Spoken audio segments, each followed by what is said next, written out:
Hello guys, Flames Talk is back and today we are here for the Afcon special. Yes, the 2021 Afcon is going to be kicking off in Cameroon.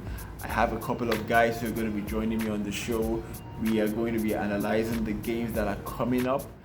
Also, giving a tip on what to expect on the greatest soccer fiesta in Africa. So I want you guys to join me and enjoy the ride.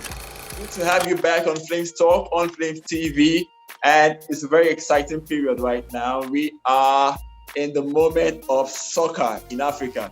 Basically, a lot of people have been excited about this experience. A lot of people have been waiting for this moment, and finally it's here.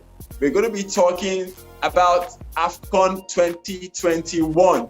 And I have some amazing guests with me. I have Mr. Dio, and then I have Emmanuel Sebastian, and then I have Sam Ogun. So these four gentlemen are going to be analyzing what is to be expected in Afcon 2021. So we're going to be taking the first group first, which is Cameroon, Burkina Faso, and Ethiopia and Cape Verde. On paper, you would expect Cameroon and Burkina Faso to go through as group winners and runners-up. And then for the third place team, I would tip Cape Verde. I've seen them play, I've seen them play against Nigeria, and they're kind of like dark horses. And they have this reputation of being like giant killers. So I will be tipping Cameroon, Burkina Faso, and Cape Verde. Cameroon, we know very well, they are a powerhouse in African football, and they are also the hosts, so that will be spurring them on. Burkina Faso played Nigeria in the final of 2013, and it was a keenly contested match, and it was just it ended with a solo goal. So they are not a team to be taken for granted. So those are the three teams I think. For me, if Cape Verde top that group, it's not going to be much of a shock for me.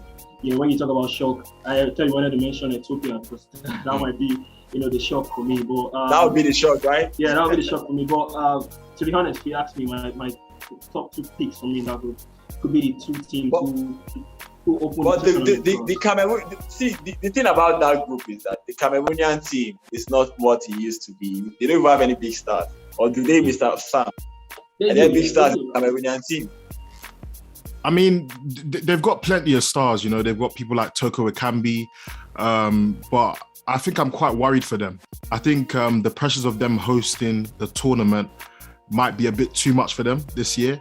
And one other issue in their squad is the fact that they have a goalkeeper who hasn't played for 18 months, who hasn't played a professional football match for that long.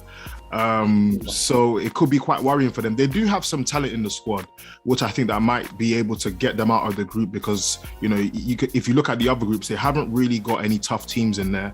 I think us as Nigerians would know a lot about Cape Verde. We know how much stress they gave us over the past few months, trying to qualify. Yeah. Do you know what I mean? We're trying to qualify for the World Cup. Cape Verde, we got a few lucky goals against them. So I think maybe Cape Verde could give Cameroon a good game. But they do have talent. But at the same time, I think the pressure might get to them. I do think they'll come out of the group, but whether they'll get to the semi-finals, the finals, is the question. So let's quickly look at Group B. Well, we wouldn't talk much about this group because it's just Senegal, Zimbabwe, Guinea, and Malawi. We already know Senegal is going through. Then they will share it among themselves. Yeah. I'm looking at the way Senegal will come in for this. They've been so close. They lost unluckily to Algeria the last time. How cruel that goal can be, that reflected goal from, I think, Bunija. So Senegal would be one of the favorites for me. Group C, Morocco, Ghana, Comoros, who is coming for the first time, and then Gabon. I think that one's an interesting group. That one's a really interesting group. I like there's definitely three strong teams in there. I wouldn't sleep on Comoros either. One thing I found interesting about Morocco was the fact that they brought their own beds, their own food, their own hotel staff apparently.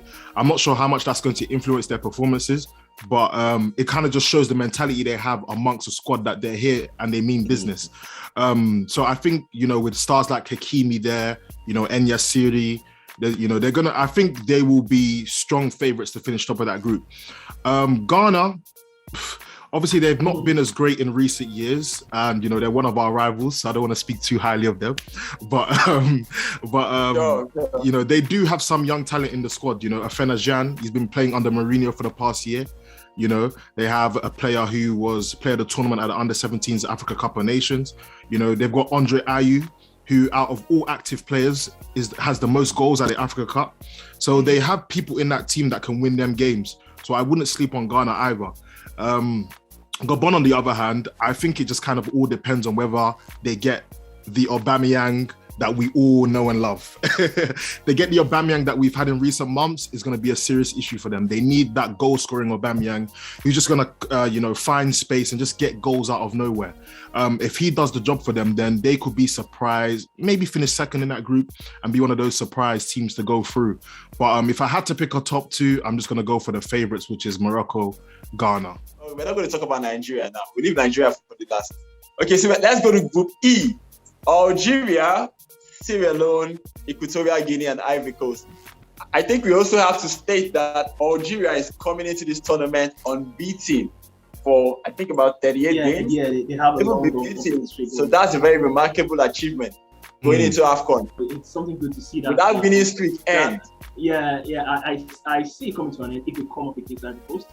Yeah, I see. If they get the Ivory Coast that we think can perform on paper, as in the Zaha, Sebastian Haller, Pepe. If we get the French league Pepe, I think they can seriously cause some damage. Yeah, and if they win their if they win their 3 games of the group, I think they'll set a new record for the teams with the most unbeaten run in the whole of football, I think. So it's another motivation for them to keep that unbeaten run going in that group stage. But it just doesn't see it happening. Group F, before we go to the Nigerian group. So it's basically Tunisia, Mali, Mauritania, and Gambia. Who do you think is coming out tops in that group? It's going to be a fascinating group, that one, because you have Tunisia, who are a strong team in their region, in North Africa, and even in Africa as a whole. So it's going to be a fascinating group, that one, because Mali also, Mali is a kind of team that they always feel that they have something to prove, and they always feel that they are not one to be bullied. They have that reputation around them that, we are here. We are not just here to make up the numbers. So it's going to be fascinating to see who tops the group, but I would give it to Tunisia. I think Tunisia might just have that bit of an edge over Mali. So for me, it's going to be Tunisia, Mali, then Gambia and Mauritania. Gambia, they don't have any reputation when it comes to African football. I don't think they've pulled up any trees or they've done anything noteworthy. The same with Mauritania. I think Mauritania are just there, with all due respect, on holidays. I don't even see them coming out of the group. So it's going to be between Mali and Tunisia for me. So let's go to the group of the moment, Group D, which has Nigeria, Egypt, Sudan, and Guinea-Bissau. I've been on many podcasts and many Twitter spaces this week, and I think I've kind of downplayed Nigeria's chances of finishing top of this group. So you know what? Today I'm gonna go for my country. I'm gonna go for Nigeria. Of course, there's a few obstacles, that might stop us from finishing top of the group. We've lost so many strikers. No Osimhen, no Dennis. Even some of our experienced players are not there, like Balogun, Igalo. And it's unfortunate that that's the case. But I do think a country of 200 million people has enough talent, or has produced enough talent to go out to the tournament and perform. I do think we can come against. In the past, we've played Egypt and we haven't necessarily done well. We don't have the greatest history against North African teams, but I do think that we can play Egypt, and I do think we can go toe-to-toe with them and cause some problems. Mohamed Salah, of course, is a worry, but even though he's been brilliant over the past few months, for Egypt, he hasn't necessarily been that great. We saw you know, what he was like at the World Cup. We saw what he was like in 2019 as well at the Afcon. He didn't, you know, live up to the heights that we expected him to live up to. So I don't think that, you know, our players should go into that game afraid of anyone. They should go in there and fight. Of course, the other worry for our country is the fact that this is the first time or the first game that we'll be playing under the new interim head coach. Now, I've heard so many different things about his character and how he is with the players. Listen, I don't know if that's going to translate onto the pitch. We'll just have to wait and see. But I'm just hoping and hanging on to the fact that, you know, that new manager bounce or that new head coach bounce will be amongst our squad and we can just go out there and do the job. But top two for me, I'm going to go Nigeria, then Egypt. Mr. Emmanuel, you spoke about the coach. Do you think this point of what we're experiencing now with this new coach, do you think it's going to all go well for us, or it's going to be to our own detriment? If you're talking about, you think we should have gone wrong? Ooh. You know, personally, for me, I don't know what you think. Don't be diplomatic. You know, personally, I thought that we should have stopped the Raw for the Afcon, but I mean, it's happened. Raw is past now. Eguavon, the interim manager of the team, he's been in around the team. I mean, from technical director now to technical advisor. So he's familiar with the boys. He's been in around the team. You know, he knows the player. So it's not much like a lot has changed. You know, I think an entirely different person. You know, coming to the team, yeah, that's a massive change. But I mean, this is a man who, in as much as he was too much to impose his style, his tactics and all that, but he's still somebody who's in around the setup, in around the team. So I think the players are still familiar with him.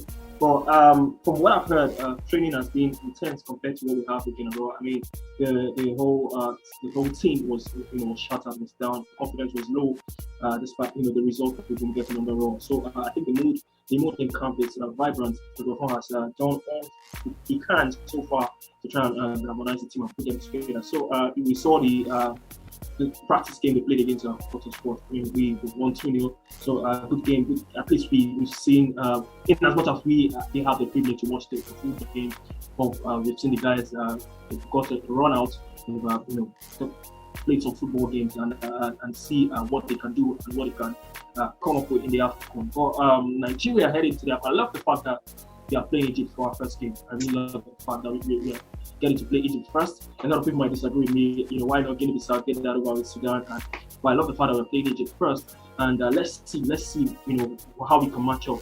I mean, if you're looking at Egypt, they're one of the top teams in Africa, if you ask me. So they have an experienced manager as well.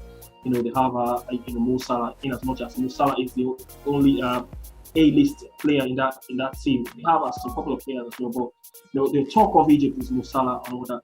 But I would love to see us how we can come up against Egypt, how we can test ourselves, prove our minds against Egypt. So the game against Egypt, I mean, the recent game we played, I mean, it was a friendly, record-breaking goal scored by Paul Onuachu.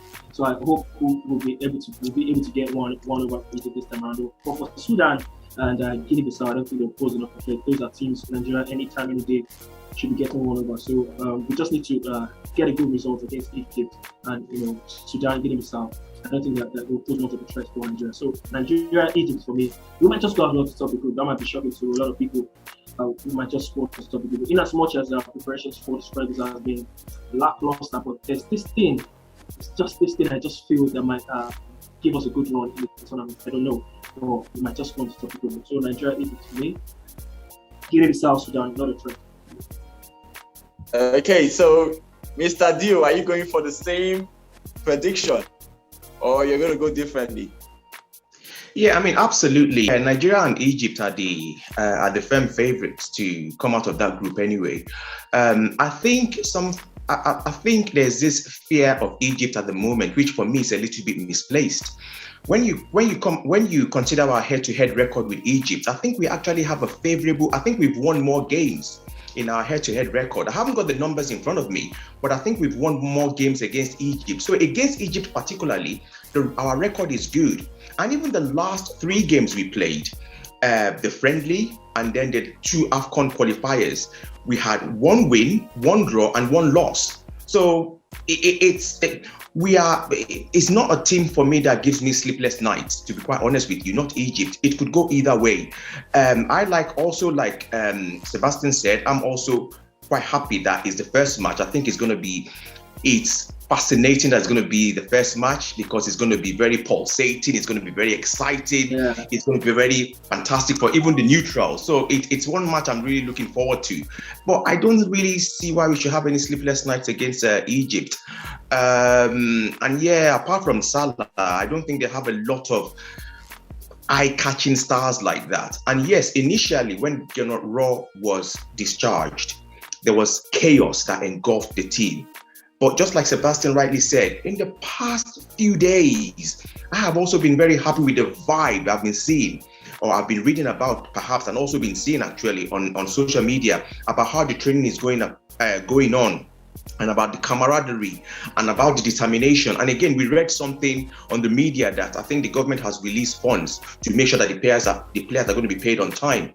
So if you put all those factors into consideration, I think the players should be very well motivated, i.e. our players, to do well in the group stage and also in the tournament. So yes, I'll be going for Nigeria, Egypt, and is it Guinea-Bissau, or what's that? The third? Guinea-Bissau and Sudan, yeah. That in that order. But again, the matches against Guinea-Bissau and Sudan as well will be very fascinating, because the coaches of those teams as well, they've been talking tough, and they would really want to prove that they can get favorable results against more illustrious opponents.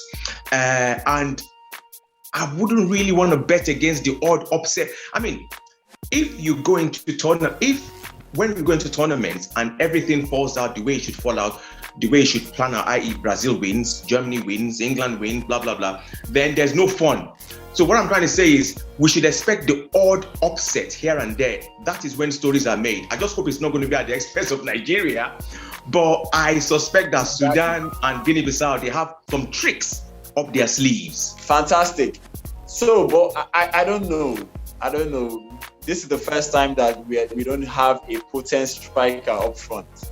It's really scary that Nigeria is going to go into this tournament and there is no big name when it comes to the strike force. You want to say something, Mr. Sam? Yeah, I don't actually think it's much of an issue. The only reason why I say this is because I'm confident in the names that we have in like Iheanacho, Onyekuru, and guys like that, Taiwo Awoniyi.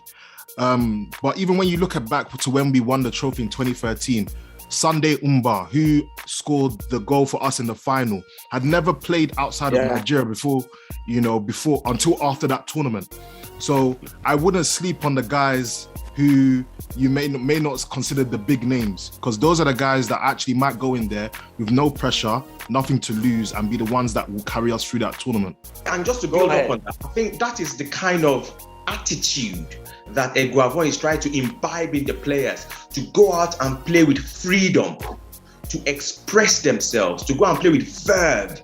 And once you see that, and once that translates into what we see, the results can be just mind-blowing. So yes, I think we shouldn't really underestimate the fact that some of the strikers, in fact, some of the players might not necessarily be the household names that we're used to. The players that we have in camp at the moment, they are all, professionals, and they all are fit and in their own rights, they are all very decent footballers who have the potential to raise their game to another level. Are you guys all in agreement that we're going to come back next week and we're going to be smiling? Or are we going to be annoyed that we lost our first day? Listen, are you sure? I call Nigeria the Arsenal of international football. You just never know. But I'm just hoping that we'll get the job done. Because I remember in 2013, when we were going to play Cote d'Ivoire, Ivory Coast, everybody has written us off that we are going to. I was one of them. I was one of them as well. Yeah. So nobody going into that match, nobody believed that we would win. And who scored after that match? The morale rose, and then when we were going into the match with Mali, we were in high spirits, and there was nothing that could stop us. That final, if you play that final over and over again, we will still win that cup. Because after the game with Mali, we were unstoppable. Let's just make sure that we support every single nation, you know, try and watch every single game that you can, try and tweet about it, let the conversation flow, because there's been so much outrage before, you know, this tournament, saying that it shouldn't have happened because of COVID, because loads of clubs are going to lose some of their big players. But this is the time that we have to showcase our talent. We've done it previously. Let's do it again, you know. Some of the big TV channels in the world have taken this tournament this year. So let's really go out there and support these players.